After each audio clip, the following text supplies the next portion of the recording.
Well, hey, Philly Gay Calendar. I'm Chris. You guys know me for my frequent or not so frequent live interviews and trepping across the neighborhood, trying to bring you some non-partisan news to not start any Facebook drama. I am here today with a very special guest. I want to give you a little bit of behind the scenes about what's going on. So this all started about 3 to 4 weeks ago. I've been Facebook friends with Randy for 6 years, maybe more. Let's introduce him real quick. This is Randy. Hi. We're going to get to him in just a second. But I've known Randy for quite some time. We actually went to high school together, and I noticed that he was transitioning from female to male. Now, I've always had a lot of questions for the trans community, but I never knew who to ask because I never knew if a question was going to be offensive or not. So when I got to know Randy and I saw his very candid posts about his transition, including pictures of his post-top surgery, and the scars look amazing. He's going to have some great pecs. I don't think we can get him to show you here because we're in a Starbucks. Hashtag not sponsored, hashtag needed good Wi-Fi. But before we go, so we don't go any further, we're just going to jump right into the interview. I'm going to let Randy introduce himself. Hi, I'm Randy. I am female to male. Transitioning, I started December 5th, 2015. I do my transitioning through testosterone injections. All right, so you said testosterone injections. Now, is there a pill version of testosterone or just injections? Just injections. Okay, and where does it go? There's various parts. Right now, I'm doing it in the thighs. Well, my wife gives me my injections through the thighs. You're going to hear a lot about Rachel, his wife. She's one of the most supportive people I've ever met. She's chilling over here today. She actually came out for this interview, not because she's being interviewed, but because she's that supportive as a person. Okay, so let's go back to these shots. So it's like full-on just testosterone you're putting in you? Is it a mix of things? Or What it is, it's a vial of testosterone. You get blood work every 3 months to check your testosterone levels, and your doctor basically tells you what milliliters to put in the syringe. And I started off with 1 milliliter every 2 weeks. Then I started to switch every week because my mood swings were crazy. So those leveled out, and now I'm dropped down to 0.3 milliliters every week. And what it put it in put the needle in the vial. Yeah, I got you. I totally got you. I got you. And you pull it out, and then you basically change out the needle, so it's a fresh needle. And then my wife self-injects in my thigh. And of course, you have to be clean about it with alcohol pads. Okay, so you mentioned mood swings. Are there any other side effects to transitioning? Man brain. Man brain. Man brain's a big one. Definitely the man tendencies. Rachel can say that I've definitely picked up a lot of man habits. I'm so curious, like sloppiness, aggression, carelessness, sitting on the couch with my hands down my pants and not even recognizing it. Okay, I do that too. It's a man thing. It's totally a man thing. All right, so you started 7 months ago, right? Yes. What did you notice first? Voice started dropping, and of course, with transitioning, you have a little bit of bottom growth down below, and for me, that started right away. Like your lady bits? Yes. What? I never knew. So apparently on testosterone, today I learned your lady bits grow. Yes, they do. Okay, so we're going to talk about more in depth later, top surgery, and you just told me right off the bat you're not feeling bottom surgery quite yet. Do you want to share why? Right now, I don't see myself needing bottom surgery because for me, I feel just because you don't have genitals of a man doesn't make you any less of a man, and I don't like what they have to offer because basically what they have to offer, they have to take skin from your forearm or your leg to make that body part down there, and that's not something I would like to do at this point. He's talking about a penis. Okay, so that's a really, really good question that I wanted to know. It was actually submitted by a user, so thank you for submitting that. Another question that was submitted by a user was, are there any candidates that are pro-trans rights at this point? None that have actually spoken directly about it. Personally, I don't like either one of them, but obviously it's down to both of them, so it really doesn't matter at this point, right. But what can I Cool. say? Okay, so we covered that. You just had your top surgery. So top surgery, for those of you who don't know, is the removal of all of the breast tissue. And you're left with 2 scars where they remove the tissue, and they have to actually remake your nipple, which I didn't know until I saw your pictures. So was it painful? Are you still recovering? What's going on? I had it on August 10th. It was a double mastectomy where they cut under the breast line, and they cannot save your own nipples, so they make nipple grafts out of your own nipples, actually. If you Google it, you can see images. Actually, they have a YouTube video of it. I actually watched it after my surgery. It was pretty interesting. But it is, a lot of people say it's painful. I didn't have as much pain because I had a very awesome surgeon in the Valley. The only thing I'm experiencing now is my left side is really swollen, so I'm in a lot of pain with that. But now it's just, icing it, taking care of it. I have to put gauze and everything on my nipples. Just some really sexy stuff.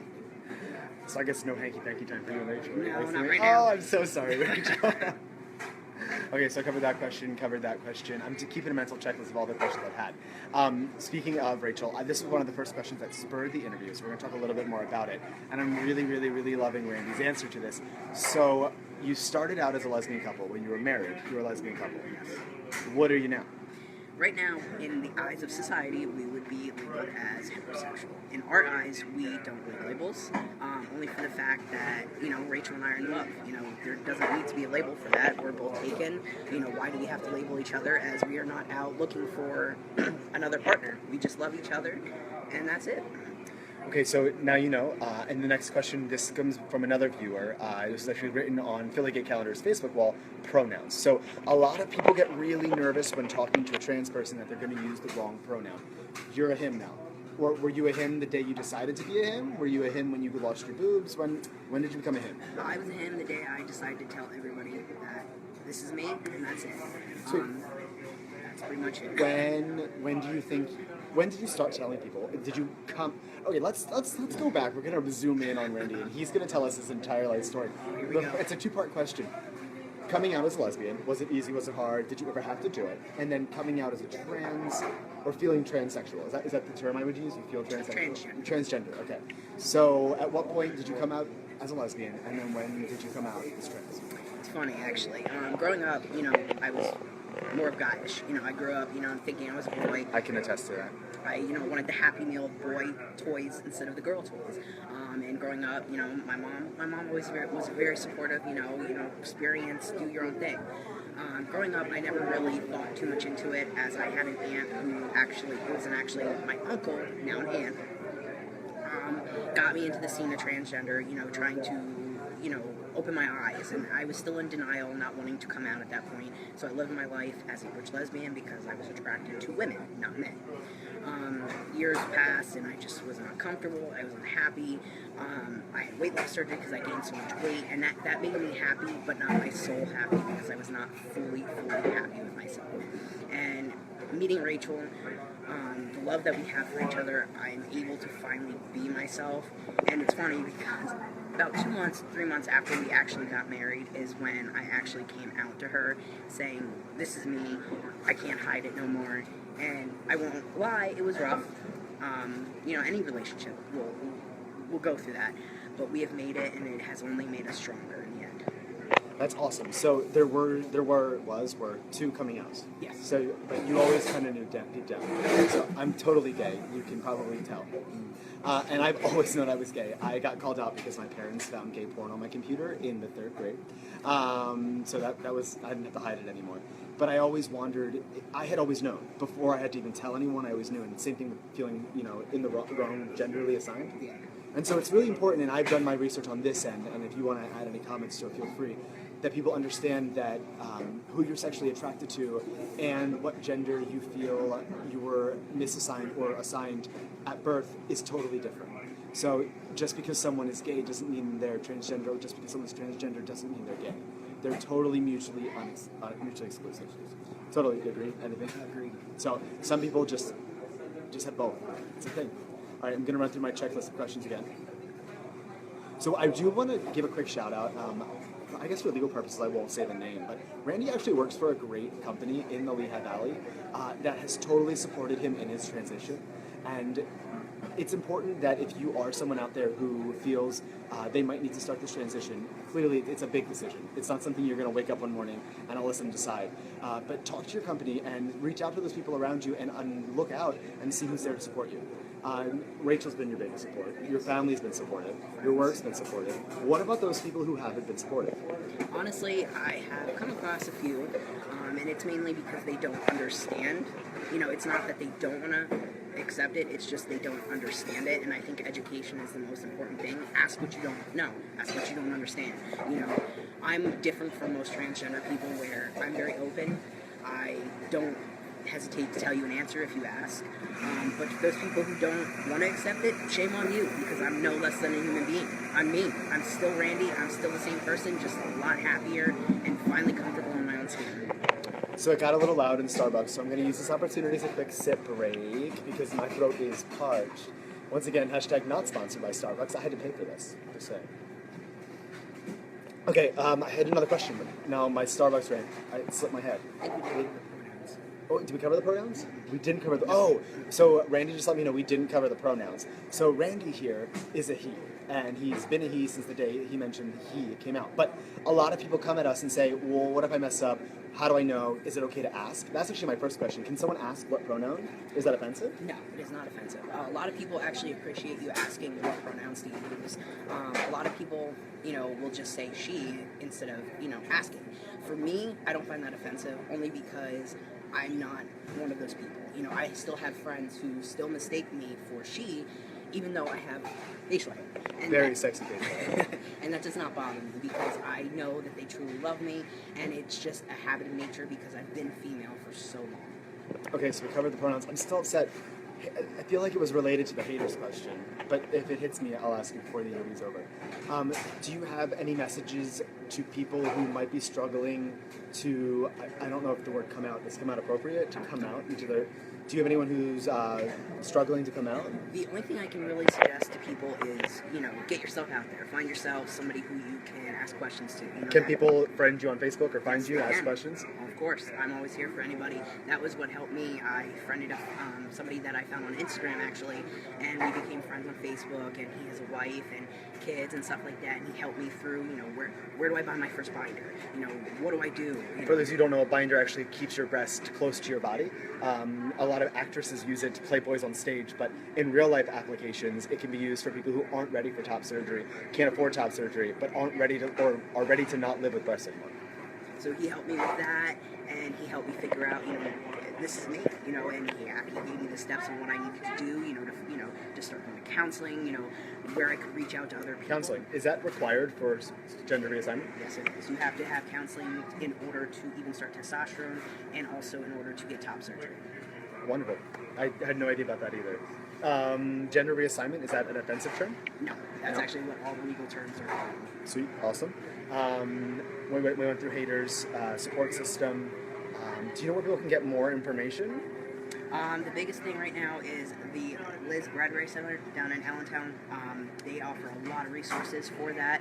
Another one is the Mazzoni Center, I think it's called, in Philadelphia. Totally. They are big into that, and also the Trans Health Conference that comes every year in Philly. I went this year. It is awesome. It is filled with great information. They have, workshops for spouses and families, and, you're trans person yourself. It's awesome. All right, so just to reiterate, if you're watching in Philadelphia, the Mazzoni Center is really one of your best friends. They're awesome at what they do. You might have remembered when I got my prep story, I was dealing with YHAP. They are also awesome for trans resources. And then here in Allentown, the Bradbury-Sullivan Center. It's a mouthful, but they're down in downtown. That's actually where we are right now. We're in Allentown. That's where Randy and I met back at Parkland High School. And for those of you who just tuned in, I re-invite you to rewind and relearn and re-educate yourself on the trans community, and how, I hate to say how to interact with people, because they're not any different than I am, or that any different than you are. But we covered pronouns, bathrooms, that's what we're going to cover. So bathrooms are a really big issue. And before we go, because my signal, there we go. Okay, so I lost the connection. We're back. The bathroom issue was a big deal, so I want to cover that. What bathroom do you use? I've used the males, obviously. Have you used the females? I did prior, yes. Okay. And then once I started transitioning, I started using the men's. Have you run into any hardships?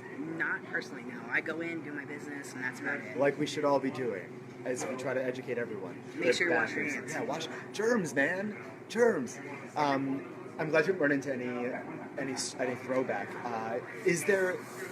There's no such thing as a gay card in real life, and I'm sure there's no such thing as a trans card. I'm struggling to ask this question. So if I woke up tomorrow, or I guess I would know my entire life, but I decided, I want to start transitioning to become a woman, and do I take estrogen? Does it work the same way? Okay. So if I want to take estrogen, the first day I took it, could I walk into a women's bathroom? Is that? You could, yes, as long as you're confident enough. It comes down to your personal preference. Are you confident enough? Are you sure you feel safe? The safety is the big thing. Especially since that North Carolina bill came out. Safety is a major concern.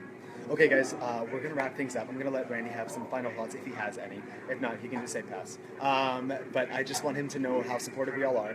No matter whether you're in Allentown, Philadelphia, anywhere in Pennsylvania, or New York, or Delaware, we're all supporting you, not just the LGBT community, but there are a lot of people out there who, once they're educated, will love you just for the person you are. The only thing I'd say, like I said before, if you don't understand, please ask. You know, I'm an open book. Most people are. If you don't understand it, ask, because that is the most thing that we all need is education. Not spread hate, spread love and understanding. All right, guys, so if you have any last-minute questions, you can feel free to Facebook message them to Philly Gay Calendar, and we'll get them to Randy, and he'll respond to the best of his ability. He'll also comment on this video after we wrap things up. That way you have a link to his Facebook page. He has already said he'll accept Facebook messages to ask any of those last-minute questions. I hope you guys learned a little bit today. If you guys have any questions, you know where to find us. Tune in next time. Hell knows who I'll be interviewing. Bye.